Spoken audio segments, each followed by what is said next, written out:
MP Congress ने की नगरीय निकाय चुनाव की तैयारी तेज। कांग्रेस तैयार कर रही खास वचन पत्र। वचन पत्र में निर्धारित समय में विकास कार्यों को पूरा करने का होगा खाका। मतदाताओं को रिझाने की कोशिश में कांग्रेस कौन से विकास कार्य कितने समय में पूरा करेगी, इसका होगा ब्यौरा। कांग्रेस निकाय के रण के पहले हर रणनीति पर काम कर रही है जिससे मतदाताओं को रिझाया जा सके। इसी कड़ी में अब कांग्रेस एक खास प्लान के साथ मतदाताओं के बीच जाने की तैयारी में है। इसके लिए कांग्रेस के विशेषज्ञों ने तैयारी भी करना शुरू कर दिया है। ये तैयारी कांग्रेस के वचन पत्र की है।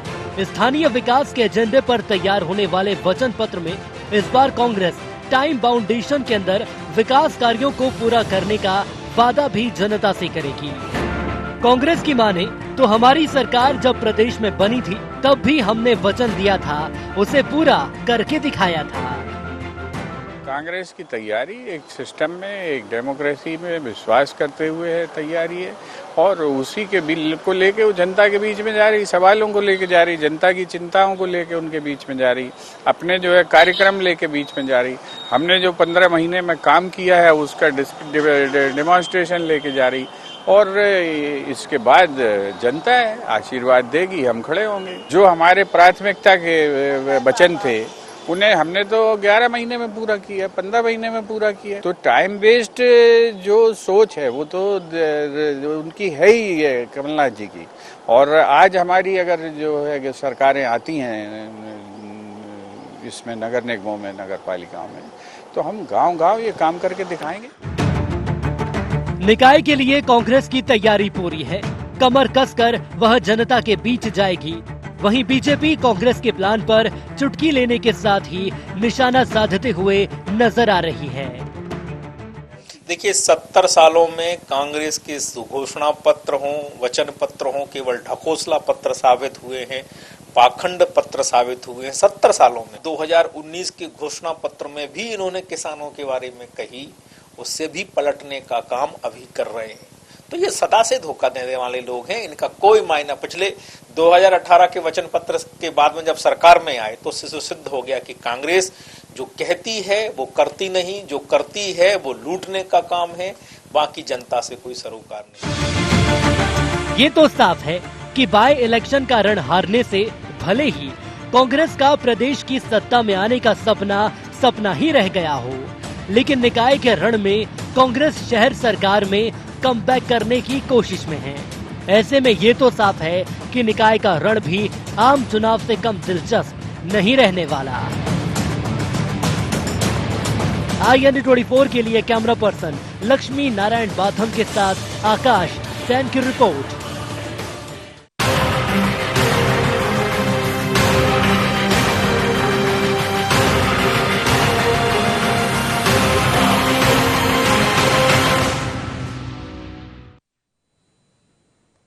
नमस्कार, शार्प एट 7 में आप सबका स्वागत है। मैं हूं आपके साथ मुक्ता पाठक। जी हां, एक गाना बड़ा पॉपुलर हुआ था, अपना टाइम आएगा। तो कांग्रेस भी जो है अब इस टाइम भरोसे है। उसको लग रहा है कि टाइम बाउंड अगर वो घोषणा करती है तो शायद जनता उसके साथ आ जाए।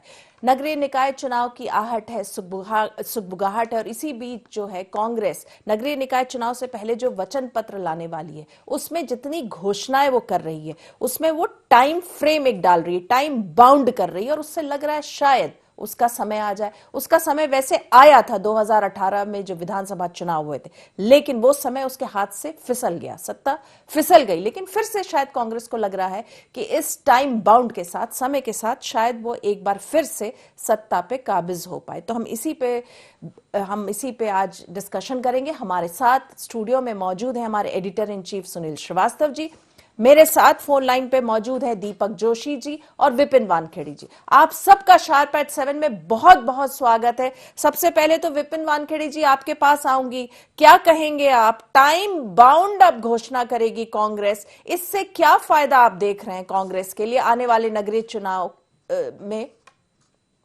ये जो सोच है, ये सोच तो बधाई के पात्र है। उसका कारण ये है कि आमतौर पर आज दिन तक तो बस यही सुना गया कि पार्टियां वचन पत्र लाती है, जनता से वादे करती है, लेकिन कांग्रेस पार्टी मध्य प्रदेश में निकाय चुनाव में वचन पत्र तो लाई दी है, साथ में ये भी गारंटी दे रही है कि हम इतने समय में आपका काम कर देंगे। तो मैं मानता हूं कि इससे बड़ी बात और कोई नहीं हो सकती है। ये कांग्रेस का बहुत ही फोकस, मैं बोलना चाहूंगा कि फोकस वचन पत्र होगा, जिससे आने वाले समय में मध्य प्रदेश की जनता को बहुत सारा लाभ मिलने वाला है। और ये हमारे कमलनाथ जी की सोच है। मैं इसके लिए कमलनाथ जी को भी बधाई देता हूँ। और स्वाभाविक बात है कि भारतीय जनता पार्टी को भी खुद से ये बात सोचना चाहिए कि ये कोई टांग खींचने वाला विषय नहीं है। अगर भारतीय जनता पार्टी को लगता है कि भाई इसमें कोई समस्या है, तो भारतीय जनता पार्टी खुद भी अपने वचन पत्र में टाइम डाल कर दे और कांग्रेस से कम टाइम डाल कर दे। अगर भारतीय जनता पार्टी को चुनौतीपूर्ण राजनीति करनी है और चुनौती देनी है, तो भारतीय जनता पार्टी को ये फॉर्मूला अपनाना चाहिए। लेकिन अगर कोई ये आरोप लगाता है कि कांग्रेस ने जो वादे किए उसको लेकर अगर कहीं कोई किंतु परंतु है, तो मेरी खुद की विधानसभा जहां से मैं विधायक हूँ, वहां पर 2 लाख तक का कर्जा माफ सभी किसानों का हुआ है। जितने भी किसानों का 2 लाख तक का कर्जा था, एक एक व्यक्ति, एक एक किसान का कर्जा माफ हुआ है। तो ऐसा नहीं है कि कांग्रेस ने वादे नहीं निभाए, वादा किया, लेकिन बीच में भारतीय जनता पार्टी ने लोकतंत्र का अपमान किया, 3 झपट कर सरकार बनाई। कांग्रेस पार्टी ने 15 महीने में जितने काम किए, 15 साल में बीजेपी सरकार जो काम नहीं कर पाई वो कांग्रेस ने 15 महीने में किए। और ऐसे ही हम लोग नगर निगम, नगर पालिका के चुनाव भी जीतेंगे और जितने वादे करेंगे वो उन सब वादों को जमीन पर उतारेंगे और जनता को उसका लाभ पहुंचाएंगे। पूछ लेती हूँ, दीपक जोशी जी, क्या कहेंगे आप? आपका क्या रिएक्शन रहेगा? ये जो है, जैसा कह रहे हैं विपिन वानखेड़े जी, बहुत फोकस्ड घोषणा पत्र रहेगा, टाइम बाउंड घोषणाएं रहेंगी और बीजेपी को भी ये ऐसे ही, बीजेपी को भी जो वादे करने चाहिए वो टाइम फ्रेम के अंदर करना चाहिए। विपिन जी बहुत युवा और छात्र नेता ही रहे, छात्रों से अभी हाल ही राजनीति में आए हैं, मेरे प्रदेश की राजनीति में युवा विधायक है। कांग्रेस का राज करने का जो टाइम था 1950 से लेकर लगभग 1998 तक, वो परिदृश्य शायद विपिन जी ने देखा ही नहीं। विपिन जी तो अभी थोड़े समय के लिए राजनीति के समय को देख रहे हैं। लेकिन मैं ये कह सकता हूँ, विपिन जी ने जैसा कहा कि मैं भी इस चीज का स्वागत करता हूँ कि टाइम बाउंड अगर कोई घोषणा पत्र करता तो बहुत अच्छी बात है, वो करना चाहिए। कांग्रेस ने क्यों नहीं किया? 1950 में देश की आजादी से लेकर 1998 तक लगभग अखंड राज कांग्रेस का रहा। थोड़ा समय जनता पार्टी की सरकार रही थी, 6 महीने 8 महीने के लिए कुछ प्रधानमंत्री बदले थे। लेकिन इस दौरान कांग्रेस ने सबसे पहले अपना जो नारा दिया था वो गरीबी हटाओ ग्राम स्वराज का नारा दिया था कि हम गांधी जी के ग्राम स्वराज को देश में अपना के लाएंगे। लेकिन कांग्रेस ने उसको ईमानदारी से लाने का प्रयत्न ही नहीं किया। 1998 में अटल जी के आने के बाद ही ग्राम स्वराज की परिकल्पना पूरी हुई, क्योंकि प्रधानमंत्री सड़क योजना, किसान क्रेडिट कार्ड जैसी योजना, 3 किलोमीटर पर माध्यमिक शाला, 5 किलोमीटर पर माध्यमिक प्राथमिक high school, higher secondary school, ये सब अटल जी ने उस समय बनाए थे। कहीं न कहीं ग्रामीण अर्थव्यवस्था और गाँव को तेजी से आगे बढ़ने का मौका मिला था। ये अटल जी की सरकार ने किया। और आज भी अगर हम देखें कि देश 3 दर्शनों पे चलता है। गांधी जी के दर्शन पे कांग्रेस चलती आई, बीजेपी दीनदयाल जी के दर्शन पे चलती आई और लोहिया जी के दर्शन पे समाजवादी हमारे यहाँ चलते आए। इन तीनों दर्शनों की तुलना भी करें तो तीनों ने यही कहा था कि बिना ग्राम उदय के देश के उन्नयन हो नहीं सकता। और भारतीय जनता पार्टी ने, चाहे अटल जी की सरकार हो, मोदी जी की सरकार हो या प्रदेश में शिवराज सिंह जी की सरकार हो, तीनों ने इसी पे फोकस करके आज आप देख रहे हैं कि प्रति व्यक्ति आय की तुलना अगर हम करें कांग्रेस शासन के तुलना में बड़ी तेजी से बढ़ी, गांव का तेजी से विकास हुआ। तो ऐसे दृष्टिकोण में बीजेपी ने जो कहा वो करने का प्रयत्न किया, लेकिन कांग्रेस ने छलावा के अलावा कुछ नहीं किया। और उसी का परिणाम है कि आज पूरे देश में बड़ी तेजी से कांग्रेस कहने को ओझल होने की स्थिति में आ रही है।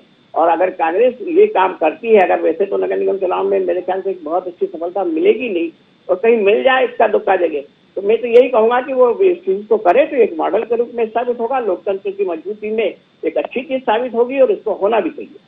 चलिए, अगर आपका ये मानना है कि कांग्रेस ने पहले नहीं किया, जब भी आए देर से आए लेकिन दुरुस्त आए, जब जागे तब सवेरा, अगर कांग्रेस अभी ये करना चाह रही है तो आप मान रहे हैं कि एक मॉडल तो स्थापित होगा। विपिन वानखेड़े जी, दीपक जोशी जी, आप बने रहिएगा फोन लाइन पे। #7 में वक्त हो चला एक बहुत छोटे से ब्रेक का, हम जल्द ही हाजिर होते हैं एक छोटे से ब्रेक के बाद।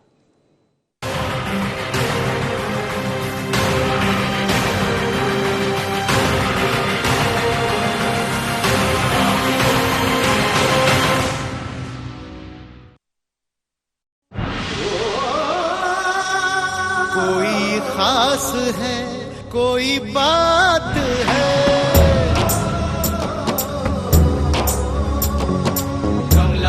पसंद। जीते दुनिया हर बाजी जीते, हर अदा में शाही अंदाज है। कमला पसंद पान मसाला, शाही स्वाद शाही अंदाज, स्वाद में हमेशा 2 कदम आगे।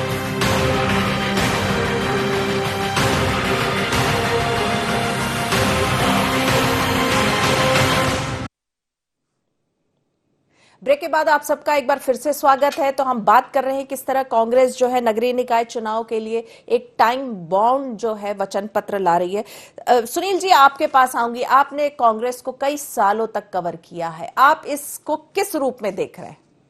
देखिए, कांग्रेस क्योंकि जिस प्रकार से 2018 का घोषणा पत्र, जिसको कांग्रेस ने वचन पत्र कहा, वो लाई थी और उसमें 2 लाख तक के कर्जे की बात थी। कई ऐसी जो बेरोजगार युवा थे उनको भत्ता देने की बात थी और कई ऐसी घोषणाएं थी जिनकी वजह से कांग्रेस सत्ता में आई लंबे अरसे बाद। अब कांग्रेस क्योंकि सत्ता से बेदखल हो गई सिर्फ 1.5 साल में, अब नगरीय निकाय चुनाव और कांग्रेस का परफॉर्मेंस पिछले नगरीय निकाय चुनावों की भी बात करें मुक्ता जी, तो उतना बेहतर नहीं रहा है और उस प्रदर्शन को सुधारने के लिए कांग्रेस अब एक नवाचार कह सकते हैं या फिर इनोवेटिव आइडिया के साथ आई है कि एक तय समय सीमा में कांग्रेस अपने जो वचन होगी उनको पूरा करने की कोशिश करेगी।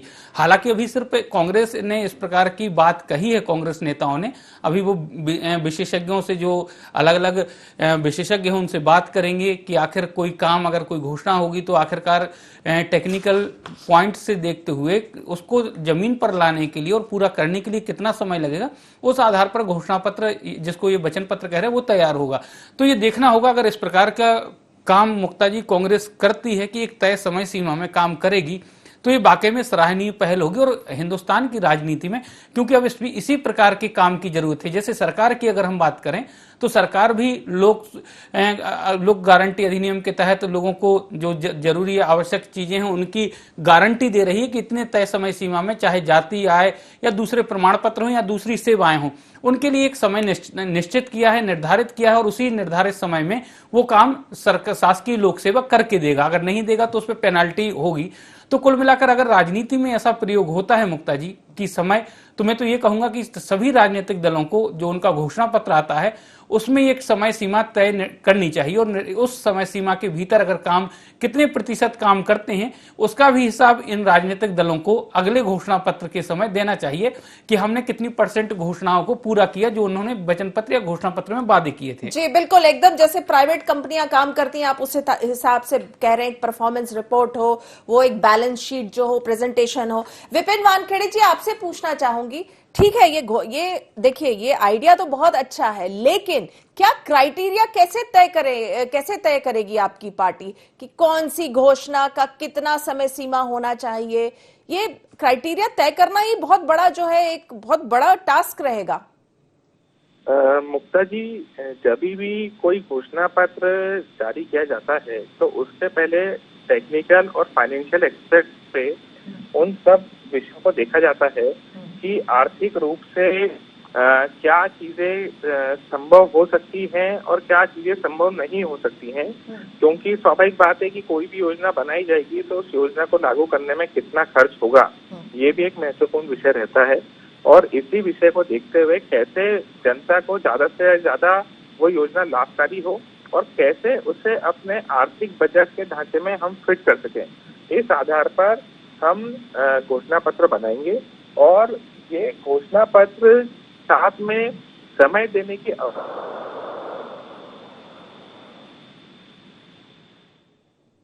विपिन जी,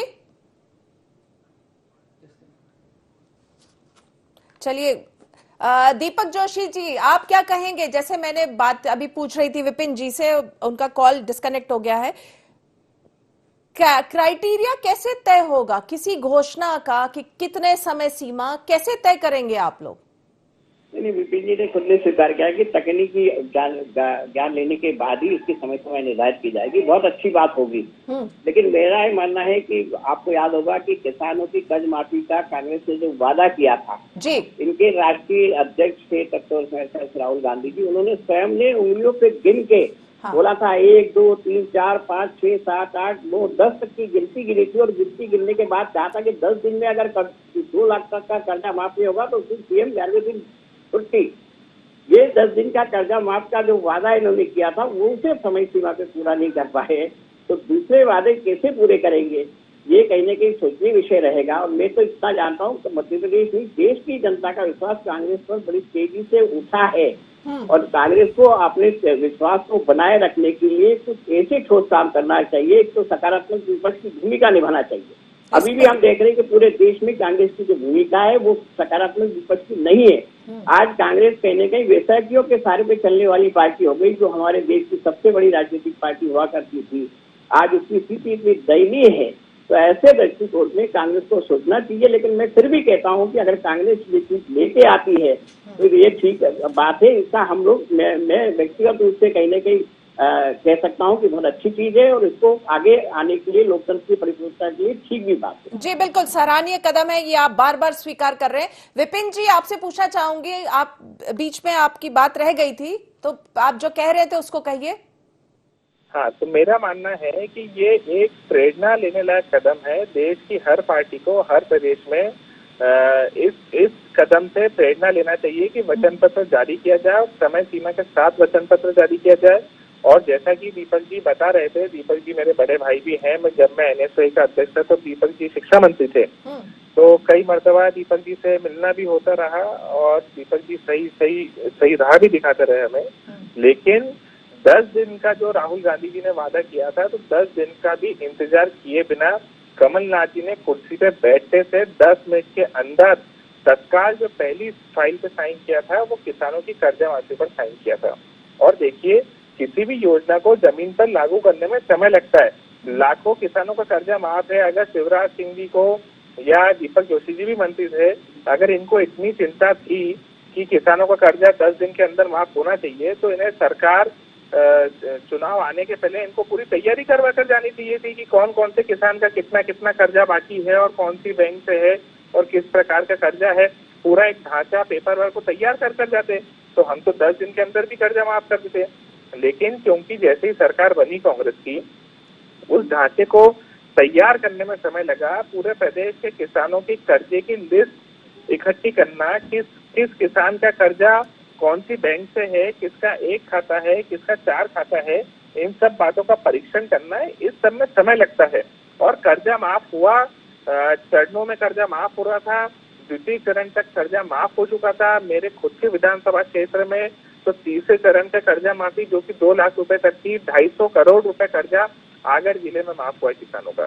तो हजारों करोड़ रुपए का फायदा जो है किसानों को मिला है। और जबकि विधानसभा में सरकार ने, भाजपा की सरकार ने खुद ने इस बात को स्वीकार किया है कि 27 लाख किसानों का कर्जा माफ हुआ है, तो इसमें सच और झूठ की बात क्या है? कांग्रेस की जो भावना, कांग्रेस ने जो वचन दिया था उसे पूरी भावना के साथ और पूरी जिम्मेदारी के साथ उसे निभाया है।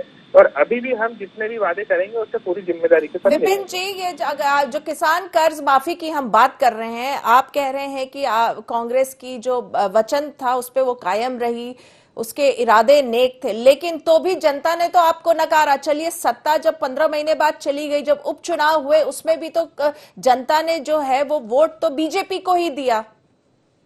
देखिए, ये जो विधानसभा के उपचुनाव हुए हैं, ये झूठ और फरेब करके, बेईमानी करके भारतीय जनता पार्टी ने चुनाव जीते हैं। तो ये बेईमानी और फरेब 2018 के विधानसभा में नहीं किया, फिर बीजेपी ने उपचुनाव में ही कर लिया। चुनाव था, कलेक्टरों को निर्देश थे कि भाजपा के प्रत्याशी को जिताना है, एसपी को निर्देश थे भाजपा के प्रत्याशी को जिताना है।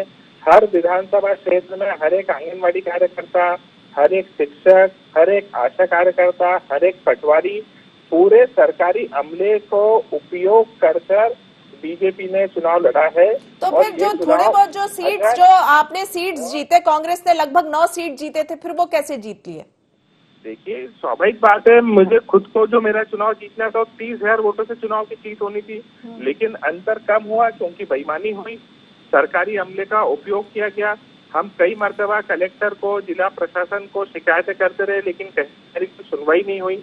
पुलिस ने खुद ने संरक्षण देकर भारतीय जनता पार्टी का पैसा बंटवाया, शराब बटी, खुलेआम बटी, लोगों को प्रलोभन दिए गए, धमकियां दी गई। पुलिस ने हमारे कार्यकर्ताओं को उठाकर थाने में बंद कर दिया, प्रकरण दर्ज कर दिए। तो ऐसी कई सारी चीजें हैं जो भारतीय जनता पार्टी ने करी है। और मैं तो पूरे दावे के साथ इस बात को बोलता हूँ कि उन्हीं सीटों पर जहां पर अभी बीजेपी जीती है, उन्हीं सीटों पर अभी देखते देखते 2 साल बाद 2023 आएगा, आप उन सीटों का परिणाम देखिएगा कि वहां पर भारतीय जनता पार्टी के जो प्रत्याशी रहेंगे उनकी क्या स्थिति होती है। चलिए पूछ लेती है, इस पर रिएक्शन ले लेती है। दीपक जोशी जी, क्या कहेंगे आप? नहीं, देखिए, लोकतंत्र में ये आरोप लगाना मेरे ख्याल से कांग्रेस की नई परिपाटी हो गई। हाँ। हम भी काफी लंबे समय तक विपक्ष में रहे हैं और जनमत का सम्मान करते हुए आए हैं। राजनीति में सरकारी मशीनरी वोटों को डलवाने का, वोटों को लाने ले जाने का, वोटों निर्णय करने का काम करती है। उसको विश्वास तो हमको करना पड़ेगा। लेकिन जहां तक इस प्रकार के आरोप इन्होंने लगाए हैं, तो मैं इनसे पूछ लेता हूँ कि कहीं इन्होंने एक आध जगह पिटीशन लगाई या एक आध जगह कहीं उसके साथ नियम कायदे कानून के साथ कोई चीज प्रस्तुत की कि जिसके तहत ये हो सकता है कि ये गलत मशीनरी का उपयोग हुआ, कहीं न कहीं हुआ। मैं ये कह सकता हूँ कि आज भी मैंने पहले भी कहा कि कांग्रेस को सकारात्मक भूमिका निभाना चाहिए, जनता के बीच जाना चाहिए। कर्ज माफी का मामला इस चुनाव का सबसे बड़ा मुद्दा था। कांग्रेस ने इसे बार बार बोलने की कोशिश की, बोलने के बाद भी जो निर्णय आया वो कहीं न कहीं बड़ा निर्णय आया। और मैं तो ये कह सकता हूँ कि चुनाव स्पष्ट रूप से 2 पार्टियों के बीच में था। दोनों पार्टियों में बीजेपी जनता की पहली पसंद बनी हुई थी। पिछली लोकसभा विधानसभा चुनाव में भी हम 2 लाख वोट ज्यादा लेके आए थे। सीट हमारी 5 कम थी, वोट हमारे साथ ज्यादा था, जनमत हमारे साथ था, सीटें हमारे पास कम थी। लेकिन जो हुआ उपचुनाव के दौरान वो आपने देखा है स्वयं ने, तो कांग्रेस के बड़े बड़े प्रत्याशी कहीं न कहीं धाराशायी हुए हैं। जनता का जनमत हमेशा सकारात्मकता की ओर होता है। सकारात्मकता की को बात रखने का काम कांग्रेस को करना चाहिए। और मैंने फिर कहा कि जैसे अच्छी चीज है तो उसका स्वागत होना चाहिए। अगर ये कांग्रेस ला रही है और इसमें अच्छाई है तो करना चाहिए। नहीं तो अगर राहुल गांधी जी जैसा 10 तक की गिनती गिनने से 10 दिन का वादा कर दे और वादा करने के बाद सत्ता आने के बाद उसे भूल जाए, ये ठीक नहीं होगा। जी चलिए, सुनील जी आप क्या कहेंगे? आपने दोनों नेताओं के जो है अभी सुना, आप क्या कहेंगे? देखिए मुक्ता जी, हमारा मुद्दा आज का सिर्फ घोषणा पत्र है, कांग्रेस का जो वचन पत्र आने वाला है, और होना भी यही चाहिए कि वचन पत्र में, क्योंकि हमने देखा है कि तमाम राजनीतिक दल ऐसे ऐसे वादे कर देते हैं, लोक लुभावन वादे कर देते हैं जिनको देखकर मतदाता वोट देते हैं। और क्योंकि कई बार जब पार्टियों को लगता है कि वो सत्ता में नहीं आने वाले हैं तो फिर वादे या बातें बड़ी बड़ी की जाती हैं जिनके प्रलोभन में या जिनसे प्रभावित होकर मतदाता उनको वोट करे। लेकिन एक चीज और मुक्ता जी कहना चाहूंगा कि अगर इस प्रकार का टाइम बाउंडेशन अगर कांग्रेस कर रही, बहुत अच्छी बात है, लेकिन निर्वाचन आयोग या फिर सभी राजनीतिक दलों को सर्वसम्मति से ये करना चाहिए कि जब वादा करते हैं या वचन देते हैं तो उसकी एक तय समय सीमा भी रखनी चाहिए कि 4 साल में, सरकार बनते ही 4 साल, 3 साल, 2 साल या फिर 5वें साल में ही हम कंप्लीट करके दे देंगे आपको काम।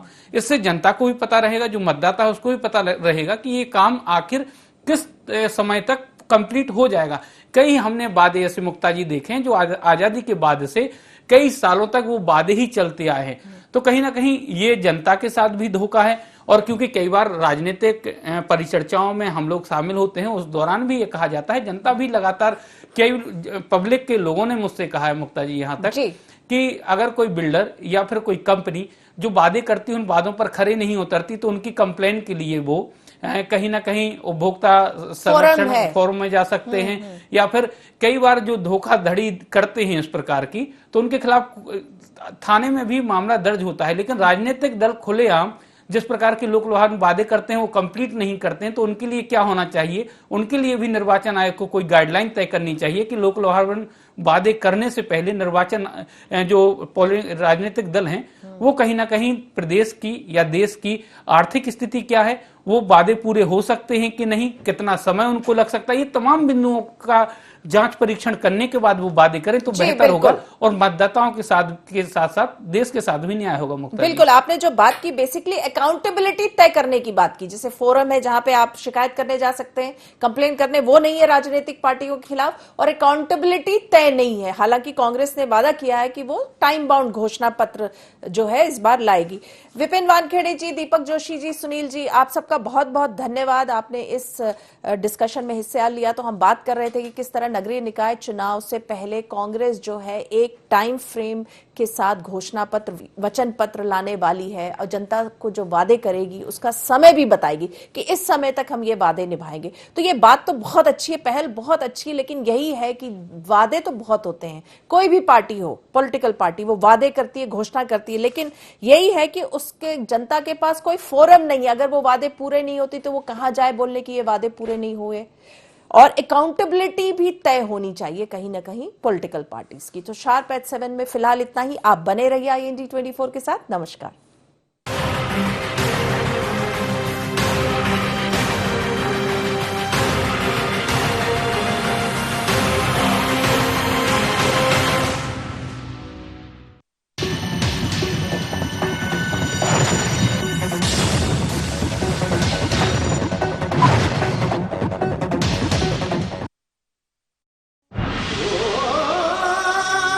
कोई खास है, कोई बात है, कमला पसंद। जीते दुनिया हर बाजी जीते, हर अदा में शाही अंदाज है। कमला पसंद पान मसाला, शाही स्वाद शाही अंदाज। स्वाद में हमेशा 2 कदम आगे।